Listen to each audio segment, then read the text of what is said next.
খাইলাম একখান ইলিশ বটে। কলমে কবি নৃপেন চক্রবর্তী। খাইলাম একখান ইলিশ বটে, ওজনটি 1 কিলো। স্বাদে গন্ধে বলবো কি আর, অসাধারণ ছিল। কোল খাইলাম বেগুন দিয়া, গাদা খাইলাম ভাপে, মাথা খাইলাম পুয়ের ডাটায়, পোলায় মাইয়ার বাপে। শ্বশুর কইল, ডাকলা না কেন? শাশুড়ি অভিমানী, হালার বেটাই কইল জামাই, এইটা নিমক হারামি।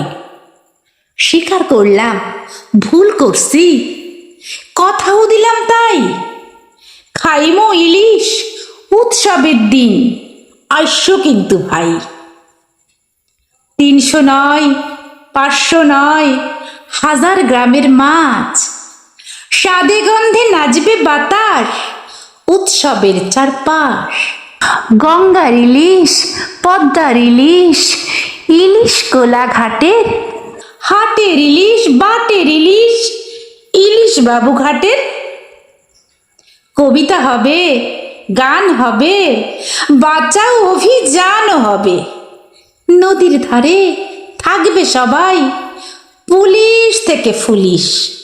আসছো কিন্তু সবাই সেদিন, রসে বসে ইলিশ। আইসো কিন্তু সবাই সেদিন, রসে বসে ইলিশ। কণ্ঠে আমি শর্মিলা।